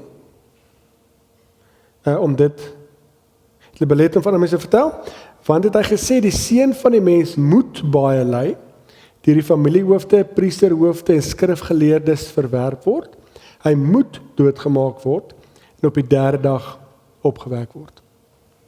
Nou ek is jammer vir dit, die 83 vertaling moes nie daai hoofstukkie ingesit het, in my Bybel is daar nou die paragraafie, in vers 21. Want lees dit nou net, Jesus vra, wie sê die mense is ek? Johannes die Doper, of 'n kragtige profeet wat die dood het opgestaan het, of Elia. Petrus sê, U is die Christus. Dan sê Jesus, maar moet dit vir niemand sê nie, want ek moet ly, ek moet oorgelewer word, ek moet sterf. Nou kan jy dink aan Petrus sit daar en sê, wat het ek nou hier gemis? Wat het ek geslaap in die klas? Wat gaan nie aan? Hoe is die Jesus, Christus, Messias, se eindbestemming die kruis? Dit maak mos nou glad nie sin nie. Vir die konteks waarin Jesus hier bedien, het die disippels en verseker die wye kring mense 'n Messias figuur verwag. Maar die meerderheid kere was dit 'n politiese, militaristiese verstaan van 'n verlossing. Ons wil net hê iemand moet kom en swaard optel en op 'n perd die inry en hierdie keiser van Romeine asseblief net van ons rug afkry. Ons wil net weer ons eie volk wees soos God ons geroep het om te wees. So hulle het verseker militaristies gedink, polities as te ware. Nou kom Jesus en sê, ek is die Christus, maar ek moet sterf in Jerusalem. Hulle sê, sorry, dis soos 1 en 1 is 5, dit maak nie vir ons sin nie. En dit is die spanning wat Lukas as skrywer vir ons hier skep. Vir ons maak dit sin. Want in 2026, hoeveel keer het ons al die Bybel gelees? Hoeveel keer verstaan ons die rol van die kruis in God se verlossingsplan? Maar as jy die eerste gemeente is, jy hoor dit vir die eerste keer, En hy sê, iets is nie lekker hier nie. Daar's 'n bladsy missing. Het iets gebeur, het iemand iets lekker oorgeskryf nie. En as ons hierdie tipe spanning probeer omarm en verstaan, en dis die mooi ding, dat God se woord dit vir ons ontvou. En hier op die einde dan sê ons, dit lyk tog anders. God se wil lyk anders, God se moed lyk anders, as wat ons enigsins kan begryp, kan verstaan. So God is die een wat hierdie wat die wil van God initieer, aktiveer, en kom ek spring heeltemal vorentoe. Ek het nou probeer passievol vertel, maar die teks doen dit vir ons ook mooi. Lukas 24. So ek skiep nou 'n paar van hierdie tekste wat vir ons hierdie goddelike dringendheid vir ons kommunikeer. Maar nou, deur Lukas vanaf 9 tot 19 is hierdie reis. Ons gaan baie mooi sien hoe mense op die pad dit ook nie verstaan nie en. Nou ek wil net vir 'n oomblik stil staan by Lukas 24, want in hoofstuk 24, dis nou die laaste hoofstuk van die evangelie van Lukas. So nou is die punt, daar mag eintlik as te ware nie meer oop spasies wees dat die lesers tot hulle eie konklusies kan spring nie. Lukas wil daarom ook hê, ja, hulle is nie lui nie, maar hy wil tog vir hulle sê, hier mag nie meer twyfel wees nie. Nou byvoorbeeld, Lukas 24, kom ons lees vers 7. Jesus het opgestaan, hoofstuk 24 vers 1, en toe sê die manne vir Maria, of die dames by die graf, kom ons lees vanaf vers 5 af. Toe sê die engele vir die dames, waarom soek julle die lewende by die dooies? Hy is nie hier nie. Hy sê dood opgewek. Nou, onthou hoe hy met julle gepraat het toe hy nog in Galilea was en gesê het, die seun van die mens moet uitgelewer word, in die hande van sondige mense gekruisig word en op die derde dag opstaan. So hier kom die engele, gestuurdes, gesandte van God, en hierdie dames wat nou by die graf is, wat nog steeds so bietjie twyfel het, van het verstaan wat Jesus moet doen, en dan kom hulle, kom ek herinner julle, onthou julle hoe hy gesê het, Jesus self, Lukas 9, ek gaan oorgelewer moet word, deel van God se plan. Herinner hy dit? En toe het hulle sy woorde onthou, en van die graf af teruggegaan, en al hierdie dinge vir die 11 en al die ander vertel. So die dames by die graf, weer eens eerste ooggetuie, ons gaan later 'n mooi teks doen oor hoe belangrik die rol van vrou is in die Lukas evangelie, maar die vrou is eerste getuies van die opgestaane Here. Ek dink ons kerk mis daai altyd, maar ja, kom ons gaan aan. Dan net hierna vers 13, ek meen dis my gunsteling teks, die Emmausgangers. 2 lukrake mense, Kleopas en sy vrou.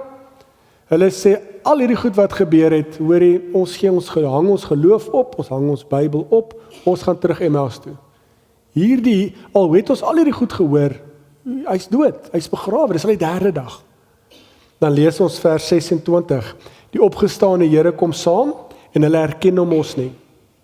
En dit is die snaakse teks van die Bybel. Hulle herken nie Jesus nie, maar hulle moan en kla by Jesus, want hulle verstaan nie hoekom Jesus gesterf het nie. En die antwoord loop reg langs hulle al die pad, vir 13 kilometer, is 8 ure se loop. Dis die grootste, langste awkwardness wat jy in jou lewe sal kan kry, jammer nou vir Engelse woorde. En Jesus as die antwoord, die oplossing, as die Messias stap saam met hulle. Dan sê Jesus vir hulle, hy wil hê hulle moet self tot die besef kom, hoe hulle die goddelike plan misverstaan het. Dan sê Jesus vir hulle, maar vertel my, hoekom loop en redeneer julle so? Dan hoor ons hier die hoop wat hulle gesê het. Die dinge in verband met Jesus van Nasaret, vers 19. Hy was magtig in woord en daad voor God en die hele volk, en ons priesterhoofde en die lede van ons raad hom oorgelewer het, om ter dood veroordeel te word, en hom gekruisig word. Ons het so gehoop dat dit hy is wat Israel sou verlos. Maar boonop is dit vandag al die derde dag, dat die dinge gebeur het, en nou het 'n paar vroue uit ons kring ons nog verder ontstel. Hulle was by die graf en hulle kon sy liggaam nie kry nie. Hulle het hom vertel dat hulle verskyning gesien het van engele, wat gesê het hy lewe. Sommige van ons mense het ook na die graf toe gegaan, en die graf net so gekry soos die vroue gesien het, maar hom nie gesien nie. Julle sien narratiewe taal, die ironie in hierdie teks. Hulle is so wanhoopig, hulle het so, ek wil sê hulle geloof verloor. Want vroue was by die graf, of dis die sosiale konteks van die tyd, vroue se getuienis is nie geldig nie. Al is dit deur engele wat dit vir hulle gesê het. Petrus was daar, so ons nou later gaan lees vanaf vers 36. So daar's hoop, maar nie genoeg hoop dat hulle geloof bou nie, as ek dit nou in my taal vertaal. Nou, hoe antwoord Jesus nadat hulle nou hulle storie vertel? Vers 26. Moes die Christus nie hierdie dinge ly om in sy heerlikheid in te gaan nie. Daarom het hy by Moses en al die profete begin en al die skrifuitsprake wat op hom betrekking het vir hom uitgelê. Die opgestane Here herinner hulle om te sê, dit moes dit moet so gebeur het. Dis deel van God se plan. God se plan, God se verlossingsplan, God se koninkryk kan nie ingelei word sonder ek, wat gestuur is deur God, wat sterf aan die kruis nie. Dis wat Paasfees natuurlik vir ons die hoogtepunt is in ons Christelike kalender. Dit is die essensie van ons geloof. Essensie is dalk 'n harde woord, maar julle verstaan hoe belangrik dit is. Want sonder die kruis, sonder die lyding van Jesus, is God se koninkryk, God se plan nie ingelei nie. Nie 'n realiteit nie. Word hierdie nuwe tyd van God se koninkryk nie ingelei. Geleef nie. So, wat ek net wou doen, hoop dit maak sin, Lukas 2:49, Jesus, eerste keer, 12-jarige seun, hy moet besig wees met dinge van sy vader. Lukas 4:43, voor sy aardse bediening begin, of eintlik sy tweede publieke optrede.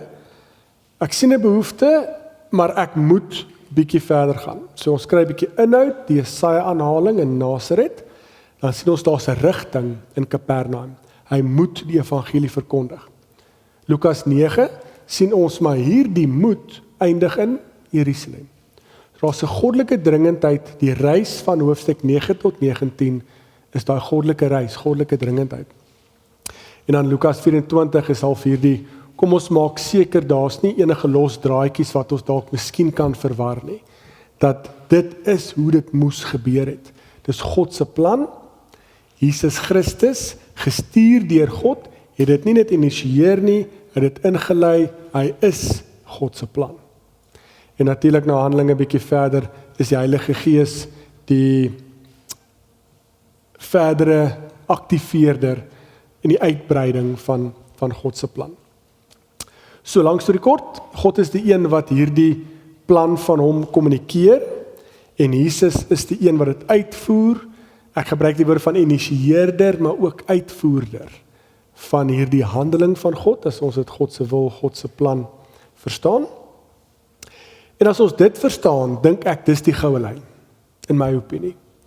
Daar's verskillende tekste wat ander, hoe kan ek dit sê, wat diepe te gee, inkleur, so ek wil dit nie afwater en sê dit is die essensie nie, maar as ons die reis gaan loop vir die 8 weke, hopelik sien ons konstant hierdie goue draad, en dan sien ons verskillende klemverskywings, soos ek sê, dimensies as te ware, van hoe Jesus dit doen, van hoe die disippels dit verstaan nie, maar ook hoe hulle dit doen, hoe die opponente dit dalk nie verstaan nie, en hoe deur hulle rol as opponente ook hierdie verstaan vir ons duideliker kommunikeer. En ek dink dit is die reis wat ek ons op wil vat. As ons na die struktuur of die res van die hele evangelie kyk, as ons dit lees met hierdie bril, hierdie soeke, dan kan ons baie duideliker die lyn volg, en hopelik ook vir ons as luisteraars of lesers, ook deel maak van hierdie vormingspad. Want ek dink dit is vir my belangrik, ek wil net, ek sal nou teruggaan na die struktuur toe, en ek dink dit is die uitnodiging wat ek vir ons ook wil gee. Net soos wat die disippels, net soos wat die eerste lesers op hierdie reis kom, en soos byvoorbeeld Petrus kom en sê, maar ons verstaan nie, of Kleopas is 'n vrou, of die dames by die graf, hoe kom moes Jesus ly? Is daar nie ander maniere nie, dit pas nie, wat gebeur, pas nie binne my verwysingsraamwerke nie. Nou dit is my altyd die mooiste van God se woord en hoe ons ook verantwoordelik moet wees daardeur om te sê ons almal sit hier, ek ook, elke enkele persoon met ons eie voorveronderstellings. Ek voel wysheid is as jy die dag besef jy het dit en jy probeer begin verwoord wat dit is. Maar ons almal het dit. Ons lees dit in die teks in en ons lees dit in ons Bybels en ons lees dit in ons geloof in. Dis oukei. Maar ek wil hê die reis wat ek na ons toe wil uitnooi is om soos die disippels, soos die eerste lesers op hierdie reis te gaan van Lukas en te sê, maar miskien het ek 'n misverstaan gehad van wie Jesus is. Miskien het ek nie 'n volledige prentjie gehad nie. Miskien het ek hierdie dimensie vergeet van hoekom God Jesus gestuur het, of die hart van God, of die wil van die Here. En hoe kan ons as lesers in 2026 ook op hierdie reis gaan, soos die eerste lesers, om ook getransformeer te word deur God se wil, deur God se Gees wat deur sy woord in ons harte inskryf, sodat ons, soos op Lukas 24, soos Kleopas en die dames en die disippels, die einde van hoofstuk 24 kan sê, wow, nou het ons 'n meer akkurate verstaan van God se plan, God se wil, my rol, ons werk binne in God se wil. So ek praat van deel, 'n groot deel. Elke liewe enkele teologiese boek sal dit sê oor Lukas. Die reis, die loop is 'n groot vormingsproses in die evangelie. So julle gaan sien, Jesus is konstant in Lukas aan die loop. Hy's of op die pad of hy's besig om na te loop, te reis na 'n ander plek toe. En daar's 'n rede hoekom Lukas 9 tot 19, 10 hoofstukke is Jesus se groot reis na sy eindbestemming toe, na Jerusalem toe.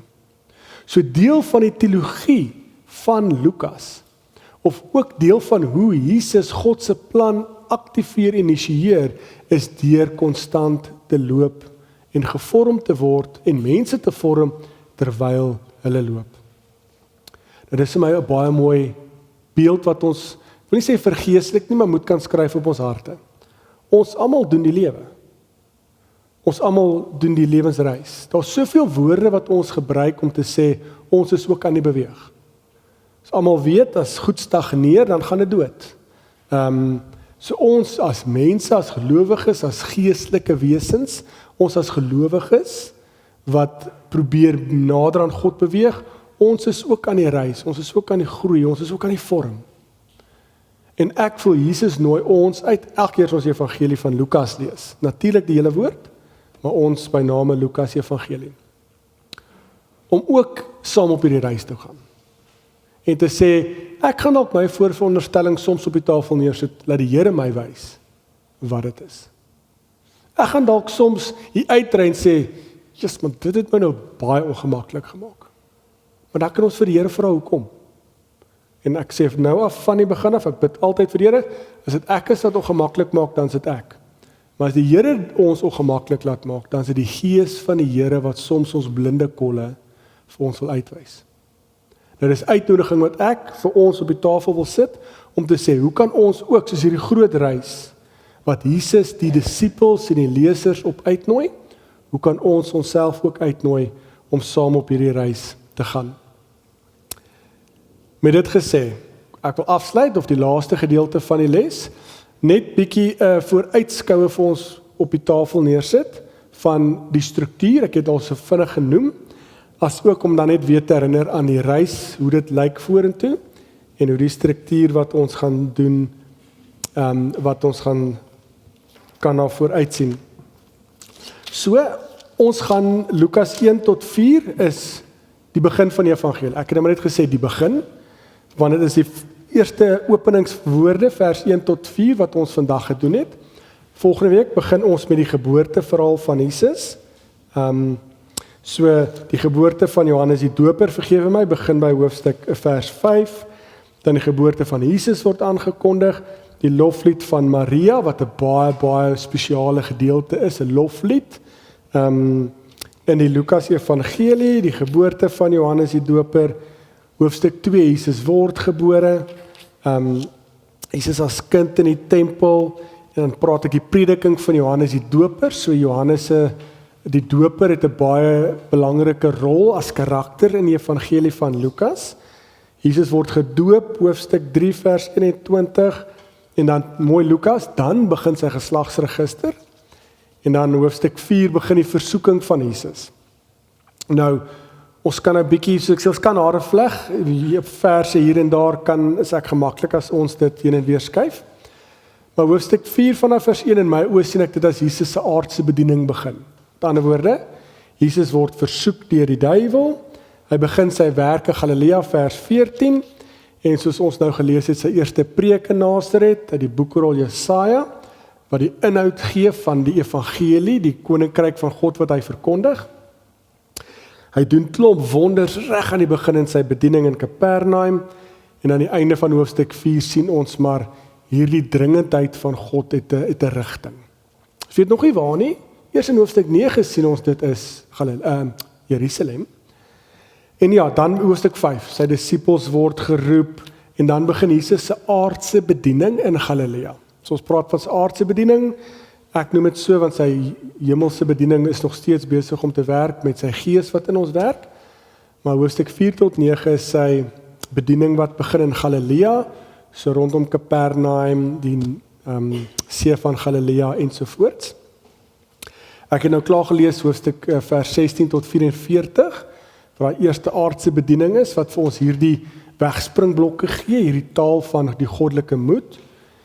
En dan hoofstuk 9, ons kan eintlik hierso, dit kan ek vir ons lees, het gesê, Jesus praat oor sy opstanding, vers 28 van hoofstuk 9, Jesus word verheerlik op die berg. Ek het dit nie eens genoem nie, hoofstuk 9, Petrus se belydenis vers 18. Nou, Petrus bely wie Jesus is. Vers 21 verder, dui Jesus aan, hier die eindbestemming van Jesus, hierdie goddelike moed, God se plan, eindig met lyding en sterf en ek dink daar het hy nog nie Jerusalem aangehaal nie, ja. Vers 28, net daarna word Jesus verheerlik op die berg. Dit nie eens genoem, maar dit is my so belangrik, want julle ken dit, 8 dae nadat Jesus hierdie woorde van sy lyding gesê het, vers 28, vat hy vir Petrus, Johannes, Jakobus op, saam op die berg, om te gaan bid, en iewes skielik staan Moses en Elia, daar saam met hulle. Nou, ons gaan later in die weke hierdie teks in detail doen, so net as inleidend. Moses verteenwoordig die wet, Elia verteenwoordig die profete, Jesus verteenwoordig God se plan, God. Petrus, Johannes, Jakobus verteenwoordig die vroeë kerk. Die totale Bybel is in hierdie een verhaal op een plek bymekaar. Nog meer, wat gebeur? Iewes skielik kom daar 'n stem uit die lug uit en sê 'n wolk, vers 34, terwyl nog praat kom daar 'n wolk en gooi sy skaduwee oor hulle. En toe die wolk hulle insluit, het die disippels bang geword. Daar kom toe 'n stem uit die wolk wat sê, dit is my seun wat ek uitverkies het. Luister na hom. Toe die stem praat, merk hulle dat Jesus alleen daar staan. Sommige nog beter te maak, daar God somme ook op. En God praat. God karakteriseer hier Jesus, narratiewe taal. Sê hierdie is my seun wat ek uitverkies het, uitgekies het. Net soos Lukas 4, die een wat ek gestuur het om hierdie koninkryk van God te verkondig. So hier, dis nie net Petrus wat dit bevestig nie, dis nie net Jesus nie, dis God self wat in Lukas 9 vir ons sê, hierdie is my plan. Ek het Jesus gestuur om dit te doen en hy gaan dit doen. Dan praat Jesus weer oor sy dood, vers 44, die tweede keer. Nou, ek gaan hierdie teks in mooi detail doen. Die disippels word gekarakteriseer as, in Engels, ek's jammer vir dit, in Engels praat ons van die disciples, want hulle verstaan dinge nie altyd so duidelik nie. En hierdie is die beste voorbeeld, want Jesus verkondig sy dood aan Petrus, Johannes, Jakobus sien dat God uit die, beleef God wat uit die wolk uit sê, dis my seun, ek het hom uitverkies. Jesus verkondig weer sy dood aan, wat doen hulle? Hulle beklei oor wie die belangrikste is. So is asof niks vasgevat het in die kop nie, maar ons sal daar kom. Dan begin die reis, vers 51, Lukas 9. Toe die tyd nader kom, dat Jesus in die hemel opgeneem sou word. Nou melo is die Griekse woordjie, maar dit is dieselfde konsep van sou dit gaan gebeur. Het hy vasbeslote die reis na Jerusalem begin en boodskappers voor hom uitgestuur. So Lukas 9:51 is hier die teks sê vir ons baie duidelik, vasbeslote dat hy waar het ek het nou opgeneem sou word, wat beteken dis dieselfde terugverwysing na Jesus sal moet ly oorgelewer word, maar nou sien ons 'n baie duidelike rigting. Die eindbestemming is Jerusalem. En nou sien ons vanaf hoofstuk 9:51 tot hoofstuk 19 konstant hierdie baie doelgerigte reis. Daar's tekste, ons gaan 'n bietjie doen wat klink of hy bietjie wandel, maar hy's altyd doelgerig op pad Jerusalem toe, en ons word ook as lesers konstant herinner dat Jesus dit doen. So, dis die reis. Jesus moet Jerusalem toe gaan, en ons ken natuurlik baie mooi Lukas 19, hy daag op in Jerusalem, soos al die ander evangelies, sy intog in vers 28 van hoofstuk 19, wat baie dieselfde is as al die ander, of die hoofnarratief is dieselfde, en in Lukas gaan hy dadelik na die tempel toe, en dan begin klomp leringe van Jesus in die tempel self, en dan ons ken die einde van Jesus se lewe, waar hy oorgelewer word deur die skrifgeleerdes, die tuin van Getsemane, Jesus is gekruisig, begrawe, en dan hoofstuk 24 van Lukas is vir ons baie mooi. Hierdie slot is dalk nie mooi woord nie, maar hierdie hoofstuk wat vir ons help om al die duidelikheid te kry as ons nog onduidelikheid het, soos ek al reeds vir ons gesê het. En ons sal dan bietjie mooi na daai tekste kan kyk. Ek het nou na die reis van vorming gekyk. Ja. So dit is die, ja, kom ek sluit af met die, ek dink dit is ons belangrik, al saam te vat. Hoop ons het gesien vandag, bietjie meer akademies, teoreties, ek hoop dit is nie te veel nie, dat ons verstaan best moontlik wie was die skrywer Lukas, probeer verstaan vir wie dit geskryf is, die eerste leser, Theophilus, dalk moontlik wie die eerste gemeenskap of gemeente wat dit gelees het. Ons het gesien, ons gaan sensitief wees vir die geskiedenis, die sosio-historiese konteks waarin Lukas was, waarin hy geskryf het, die eerste lesers was. So ons gaan sensitief wees vir daai wêreld. Tweedens, ons gaan ook sensitief wees om te sê, hierdie boek gaan oor die evangelie van God. Wel, dis die evangelie van Jesus Christus. So dit gaan oor God. Wat probeer God deur Lukas se evangelie vir ons kommunikeer? So elke teks gaan ons sê, wat sê dit oor God? Wat Jesus doen, wat wys dit vir ons van God? Wat sê dit vir ons van God? En die derde, wil ek amper sê raamwerk wat ons moet sensitief voor wees, is ons eie wêrelde.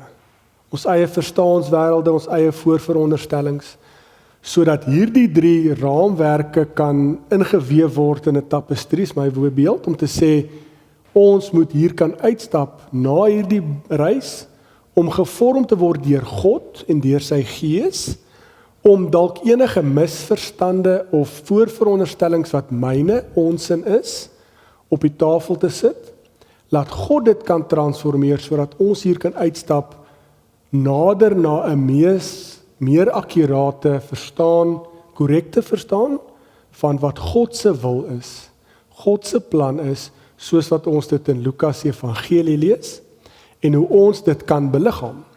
Want dis die mooi punt van Lukas, en die einde van Handelinge. Al is die disippels, Paulus in die einde van Handelinge 28, nie meer met ons nie, is daar nog steeds daai oop einde om te sê, maar die Gees van God, ons lewe vandag nog in die Pinkstertyd, die Gees van God is in ons almal. So jy hier, elke dag, dra by, is deel van God se plan. Hoe dra jy by tot God se plan? Wat is die goddelike moed wat jy moet doen om deel te wees van God se plan? Om God se plan te initieer, te aktiveer, uit te voer in die konteks, in die gemeenskap waar ons onsself vind. En dis die afsluiting. Ons leef in God se storie. Nou weer eens, dit is taal wat ek dink ons daar kan ongemaklik maak. Ek sê nie eens 'n storie nie, ek sê nie eens 'n roman nie, ek sê nie eens fiksie nie. Ons lewe in God se verhaal. God is die skepper van hemel en die aarde en ek staan elke dag op en ek kies om my lewe Godwaarts te oriënteer. Ek kies God se storie, ek kies God se verhaal. Nie wat die wêreld sê nie, nie wat Amerika sê nie, nie wat die politiek sê nie, wat God sê. So ek is 'n karakter, ek het 'n rol, 'n deel in God se storie, in God se verhaal. Kom ons gemaak dit teologies. Ek is deel van God se koninkryk. Hoe leef ek God se koninkryk in die alledaagse?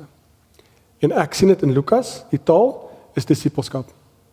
Ons gaan hier kan uitstap na 8 weke en sê, maar God vorm ons as disippels, as volgelinge is eintlik 'n beter taal in Lukas, ons sal daarby kom.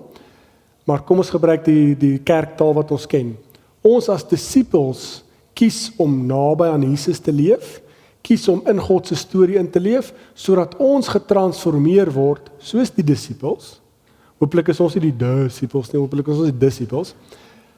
Want ons het meer kennis en ons kan ingeleef word in dit en dan kan ons vra, maar hoe kan ons soos die disippels God se koninkryk beliggaam, uitleef, God se koninkryk kan laat kom in die alledaagse waar ons is. En dan moet ons met ander woorde leer om anders te kyk. Ek dink dit is wat ons hopelik sien in vandag se taal, in vandag se les. Ons gebruik narratologiese, narratiewe kritiese taal, 'n akademiese taal. Maar soos ek gesê het, ons is besig om die evangelie van Jesus Christus, wat 'n narratiewe vorm is, te kommunikeer, te beliggaam, die bes moontlike akkuraatste manier te lees, sodat ons ook gevorm kan word deur God, deur sy Gees, sodat ons ook anders kan kyk en anders kan leef om God se koninkryk in die hier en die nou te doen. En dis ons reis wat voorlê. So volgende week sal ons bietjie stil staan by God se plan wat begin, die geboorteverhaal, en dan sal ons Lukas 3:4 doen, en dan Lukas 4 tot 9, of week 4, en dan ek het die groot reis maar opgedeel in 2 sessies, en dan week 7 in Jerusalem, en dan week 8, dink ek is Lukas 24, ietsie wat ons verseker in diepte moet kan doen, sodat ons nie met enige onduidelikheid, misverstande, onkunde hier kan uitstap nie. Dit is al wat ek wou sê. Is daar enige vrae, onduidelikhede wat julle graag wil lig? Nee. Dan sê ek vir julle dankie. Kom ek sluit ons af en ons sê ook dankie vir die Here en dan kan ons vandag. Here, dankie vir die voorreg. Here, dit is 'n voorreg om met die woord besig te wees. Dat ons nie eers 'n kursus moet gaan loop of eers slim genoeg hoef te wees of eers 'n geheime kode moet ontdek voordat ons die woord kan lees en u kan ontmoet terwyl ons u woord lees nie. Here, dankie daarvoor. Dankie dat u 'n lewendige God is wat u Gees vir ons gee en dat u Gees ook besig is in ons lewe om u woord uit te lê en die woord op ons harte te skryf. Here, die uitdaging is dat ons almal tog maar hier sit en ons is mense wat ons eie voorveronderstellings het, ons is gemaklik met wat ons al vir jare lank doen. Help ons dat ons dit ook in lyn kan bring met wat u wil is, wat u plan is, sodat ons ook kan bewus raak van ons eie onkunde, bewus raak van ons eie blinde kolle, sodat ons ook getransformeer kan word, en soos u dit altyd doen in liefde, in genade, dat u ons nie afskryf as ons iets verkeerd verstaan nie, maar dat u saam met ons sit en laat ons by voete kan sit en laat u ons kan help om tot die regte besluit, regte besef te kan kom van wat u wil is, hoe u koninkryk lyk en ook so tot die besef te kan kom van hoe ons rolle lyk in u koninkryk. Dankie vir die voorreg om dit te kan doen en Here, as dit u wil is dat ons ook volgende week saamkom om hierdie reis voort te sit en dankie ook dat ons die volgende paar weke hierdie reis kan voortsit. En ons vra dat u ook ons sal seën en dat ons ook u hand sal vashou op hierdie reis terwyl ons hierdie reis deur Lukas sal voortsit. Vra dit in u groot en heilige naam alleen. Amen. Dankie julle, sien volgende week.